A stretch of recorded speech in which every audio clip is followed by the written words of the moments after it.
Hi folks, welcome to another video. It's not a brilliant day today, but we have decided to camp, and I've took this opportunity to take a little bit of inspiration from All About Bushcraft, and also because I've got some trips coming up that are potentially going to be groups. I may need to take a bigger tent with me as a little communal tent rather than my normal one man. So I've done like the others, and I've been in the garage and I've dug out an old tent. Now this baby is a motorcycle touring specific tent by a company called Redvers. I haven't used this tent a lot, if I'm honest with you. I tended to only take it with me when I knew I was going to be setting up a base camp for a week and leaving the tent up, or if I was going two up with Andrea on the back. So because of that, I don't think this has been used for 5 years, and it's been sat in a shelf in the garage, and it does get a little damp in the garage, and the outer bag is showing some signs of mold, mildew, whatever you want to call it. So in this video, I'm going to be taking it out of the bag. I haven't looked at it. I don't know whether it's any good. I'm going to be taking it out of the bag, pitching it, and it has forecast rain for tonight, and I've brought a sleeping pad, and I'm going to attempt to sleep in it and hope it's still waterproof. If not, I've got the big tent very nearby, so if I do need to bug out and get into the dry, it's not a problem. But we will be testing this, and I will be testing a new sleeping pad that I've bought that I'll do a separate review on. So without any further ado, on with the show. First and foremost, let's see if this thing is still pitchable. For the size of the tent, and you will be amazed at the size of this tent when I get it out, it's not a horrendous pack size for a motorbike. It's easy doable. It will just go in one of my panniers, but if not, it's easy to strap on a rack. So it is, like I say, it is designed for motorcycle touring, and because of that, everything is quite lightweight and good quality. It has got some good aluminium poles, and I don't know whether you've ever seen these tents before, but it is designed so that the front of the tent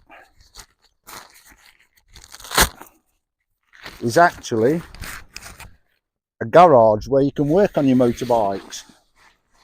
And I have seen on one of the promo videos, they actually rode a motorbike at 70 miles an hour through the porch of this tent. So let's see if I can remember how to pitch it, and two, whether it's in good condition. So if memory serves,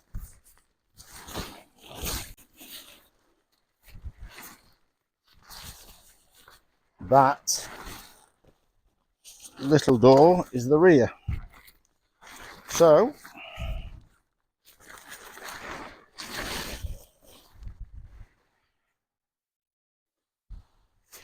take that to there.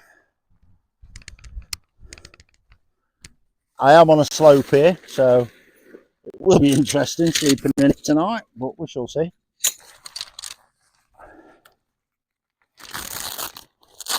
I know I've not pitched this tent in a long time, but it's basically a large tunnel tent. So the pitching is pretty much the same as all tunnel tents. So you've got your 3 hoop poles. One.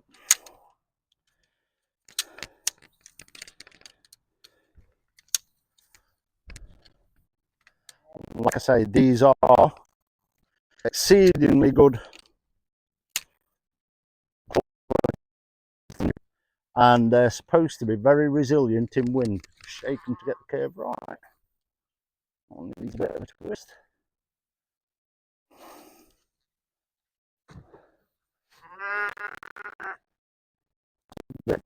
Guys, it will so like the curved poles, we're all pitching in the right orientation. Hello, come. Hello. The dog's off exploring. Arlo, come. Come on. Good boy, come. Biscuit, come. That is the magic word as far as my dogs are concerned. Biscuit. Trained to come to a treat. He didn't get a treat, he'll feel a little bit robbed and aggrieved, but he gets them back.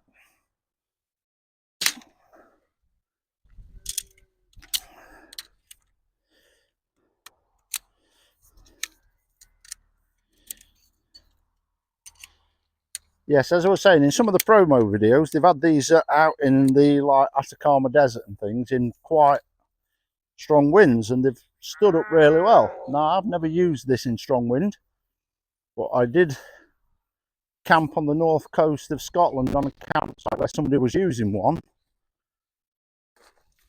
and theirs was wrecked. Now, whether that was due to poor pitching or the tent, I don't know, because one of the critical things when you're pitching a tent and it's going to be windy is to make sure it's pitched correctly. So that's one in the back.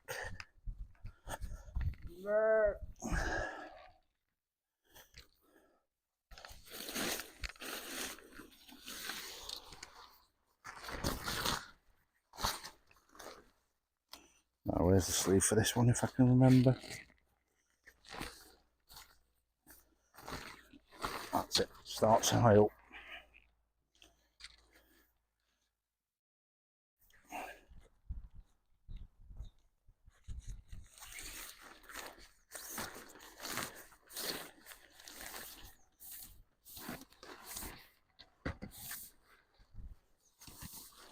One in the middle.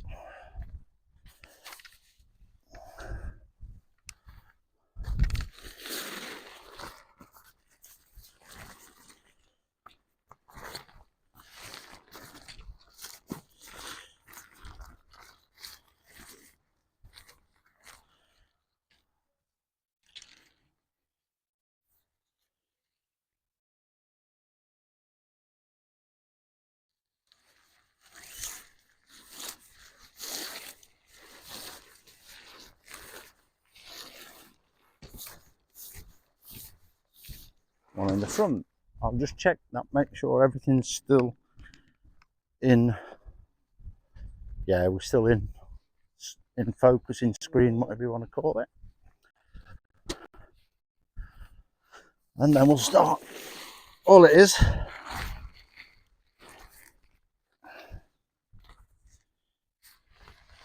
at the end of each one, and I will do a close-up of this, it's just an eyelet that the end of the pole sits into. What I'll do is, once it's pitched, I'll just take the actual camera around and do a touch-up of everything so as you understand what I'm saying.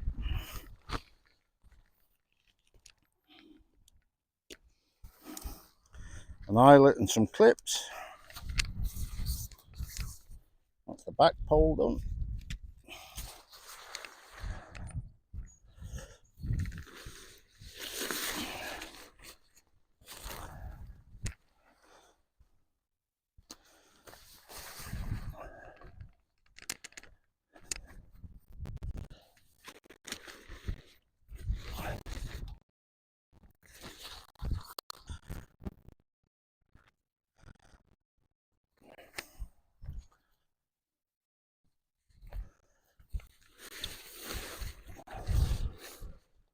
Sides to come out. Obviously, pressure on it.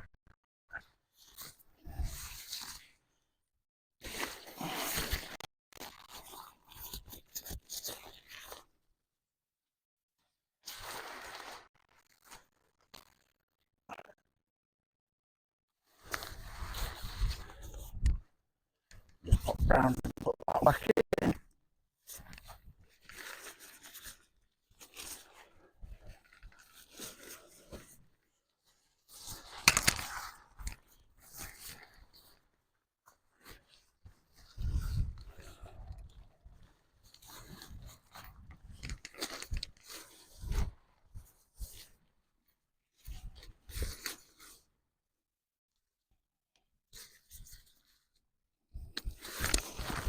That's that one back in. I'll put the clips on while I'm here.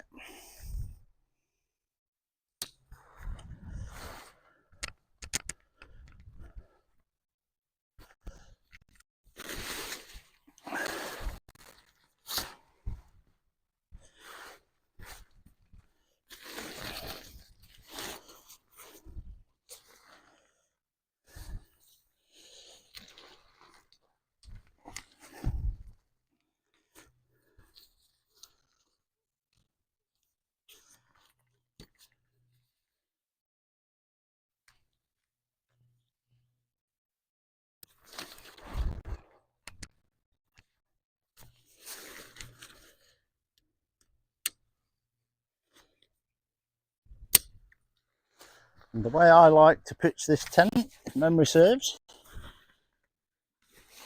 is to flip it over.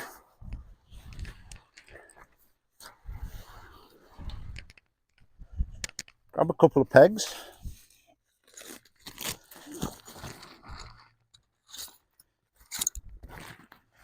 Keep the peg bag with me.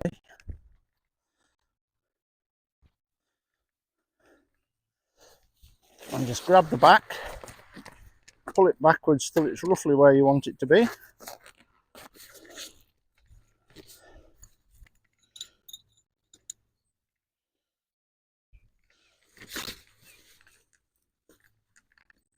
And stick a couple of pegs in.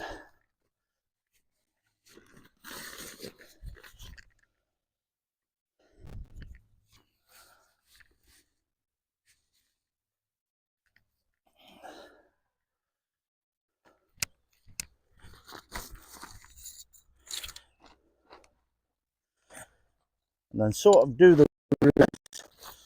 Grab the front,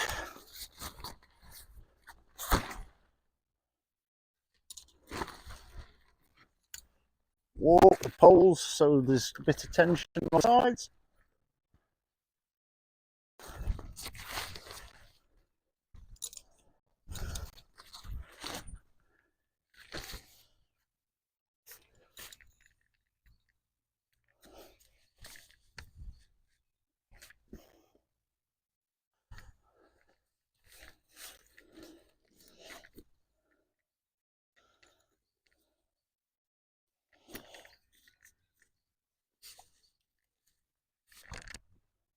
Couple of pegs in the front. And now you've got a rough idea of how big this tent is.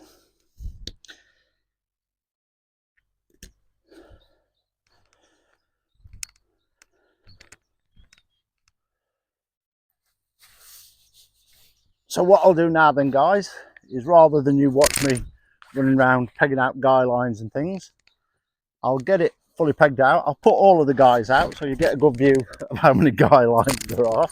Dogs want to fuss. And then I'll do the guided walk round and I'll give you a look inside. To be fair, she doesn't look in that bad a condition. I thought it was going to be ruined by the state of the outer bag, but I think I've got away with it. So I think I've got it out just in time. But anyway, guys, I'll finish pegging it out, then we'll do a guided tour. Catch you shortly. Well, guys, she's all pegged out. So, moment of truth. Let's open her up, see what's inside. I haven't been in yet. We'll see what I'm in store for. It's got 3 doors, one on the front and one on either side. But I'm eager to get in, so we'll do that bit first, shall we? I literally had just enough pegs.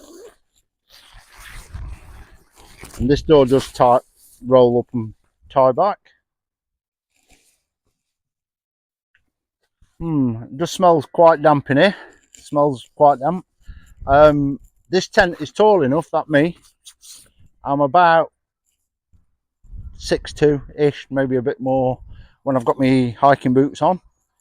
And I have to duck to go into the doorway, but once I'm inside at the high point, I can stand up enough to be able to get dressed in comfort, which is a big bonus.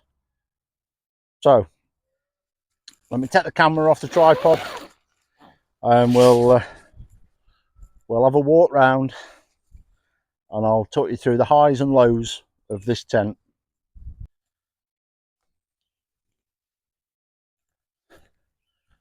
So in terms of pegging out, there's 1, 2, 3, 4, 5 pegs down each side.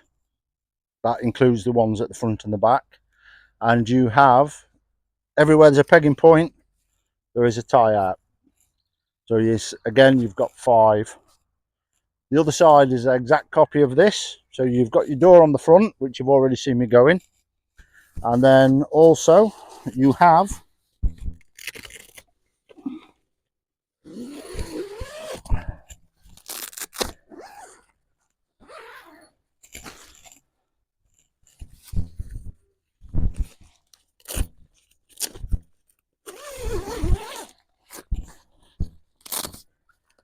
it was definitely time to get this tent out and air it. You have a large roll-up door on the side.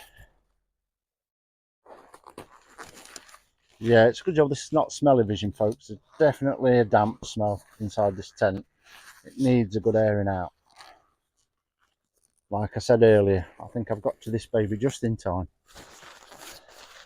So we shall give her an air out.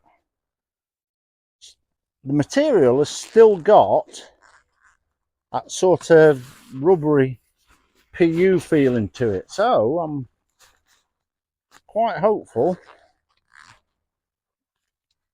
that it's still waterproof.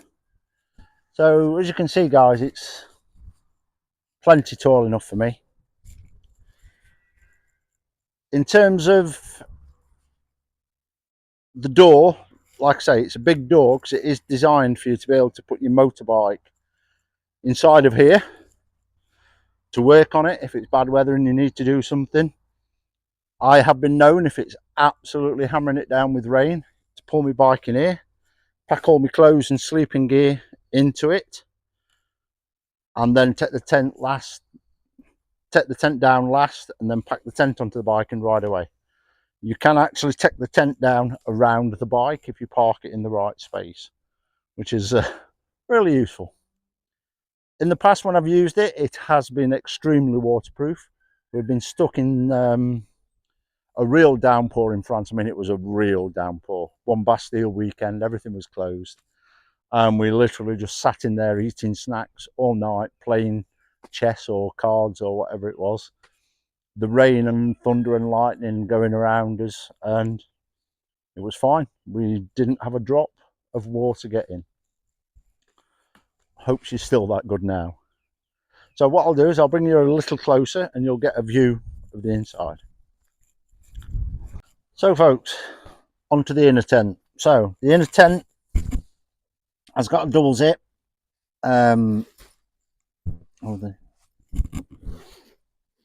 So you can undo it all as one.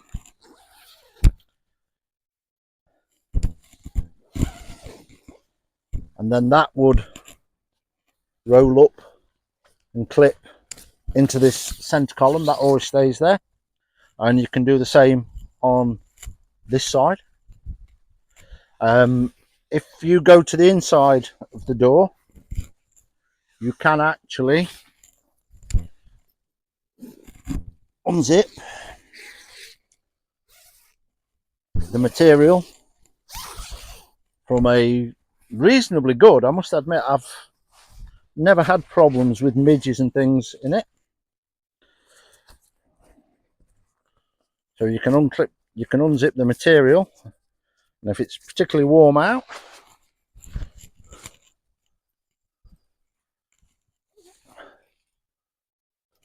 come on, the zips are a little stiff because it's not been used in so long, so you can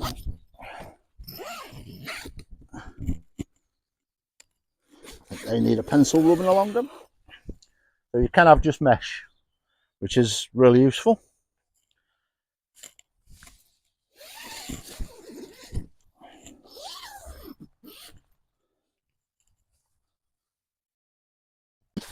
Inside the inner of the tent, there isn't quite enough room for me to stand up, but there's plenty of room for me to sit up in bed, do whatever I need to do. On either edge you have got these little mesh storage pockets to keep your things in, so there's one of those on either side. There are loops in the ceiling, one at the back, one at the front, to enable you to string a cord and dry clothes in here should you need to. One of the other very useful features is on the back is basically a copy of the front, so you can undo this and have just a mesh for extra ventilation, so you could have mesh front and back and get a real flow through of air.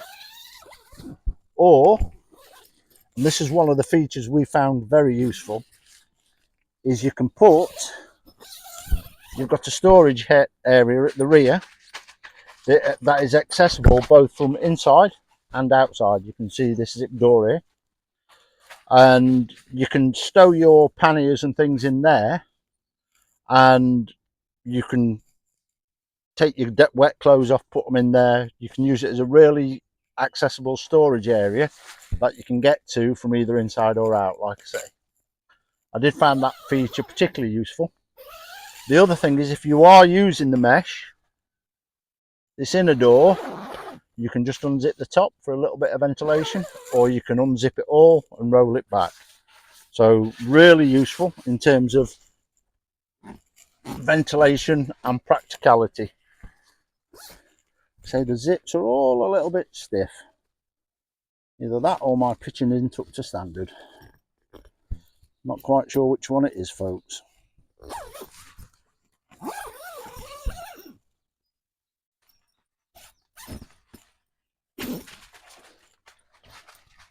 Well, there we go. And the dogs love to be in camera. Go on out, go on out, out. It's the first time they've ever done like I've told them. So yeah, that's the Redvers Atacama, I believe it's called, because they did a lot of the development work in the Atacama Desert. With it being white inside, it is quite light in here. If you've got a small light lit, you do get plenty of reflected light to keep it well lit while you're reading or whatever you're doing. The inner is slightly moisture resistant as well, so if you do get contact between the inner and outer fabric, you don't instantly get a transfer of water inside. So I'll come out of the tent and we'll do a final roundup. Just one last thing to show you guys, give it a bit of perspective. This is my new sleeping mat. It's the Highlander, new Highlander one. I think they call it the Arctic. You'll hear more about that in the review of the pad. And that's a 195 centimeter sleeping pad. So as you can see, that fits easily across, and you would easily get two. If you look, it's to the far edge of the pocket, just there. And if I slide it towards me,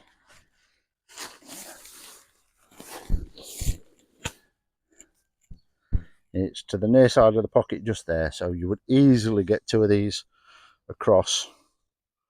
And that will be my bed for the night. Wish me luck. See if I'm still dry in the morning. There's one little bit I wanted to show you. The front door does have a top zip. That's double zipped. So if you're inside and it's raining and you want the door closed but a little ventilation, you can have just an air gap at the top. And the final bit that is one of the negatives for me around this tent is that none of the vestibule exterior doors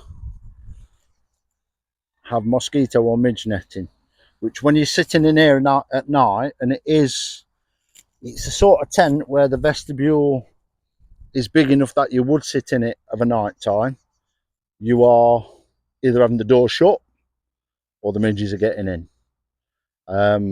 Because we tend to use this whereby this is the living cooking area, and we leave the sleeping area fully set up. We would have a couple of lightweight chairs, the Helinox type, on the bike with us, and we'd sit in here with the Trangia going, me and my trusty Trangia, and we'd be making our food and everything in the vestibule area. Anyway, we'll do a final review. I'll tell you what we'll do is I'll do a wrap up in the morning when I've slept in it overnight, and I'll let you know whether I've stayed dry. Well, morning folks. It's still quite early here. It's a little misty and there is a biting nip in the air. Right, so the whole idea of this little experiment was to sleep in this tent overnight and test its waterproofness. Unfortunately, the forecast rain never arrived last night and I've woken up to a gloriously sunny morning. It is forecast to rain later today, so I think the weather front's just been delayed a while. So I am going to leave the tent up, and even though I won't be camping in it tonight, I will pop up and make sure there's no puddles formed inside, etc. One thing sleeping in this tent has made me realise is what a good tent it is. It's the sort of tent that's just about on the edge of motorcycle camping in terms of weight and pack size and things, but is easily usable for car camping as well. You wouldn't use it for backpacking, obviously, but in terms of a crossover tent between motorcycle camping and car camping, it's ideal. It's not as big as I remember, but that's probably down to me being used to the bigger tents now, like the 6 metre bell tent and my Airtech Machu Picchu, which are massive tents.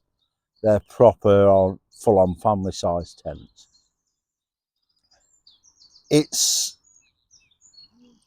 how can I put this? It's a very, very high-spec tent that costs quite a lot of money, but it's worth it if you get my drift. It's done a good few trips now, and after 5 years sitting on a shelf, it appears to still be in really, really good condition. And as I say, it is high spec.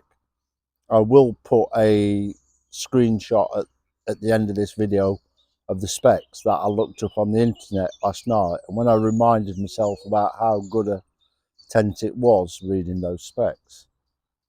So overall, I'll probably do a little bit, maybe not, depending on what happens with the rain. If it doesn't rain, then there won't be anything else for this video. But I'm going to finish my coffee, and I'd just like to say thanks for watching. If it's been of any use to you, please hit that like and or subscribe. And remember folks, keep on dabbling.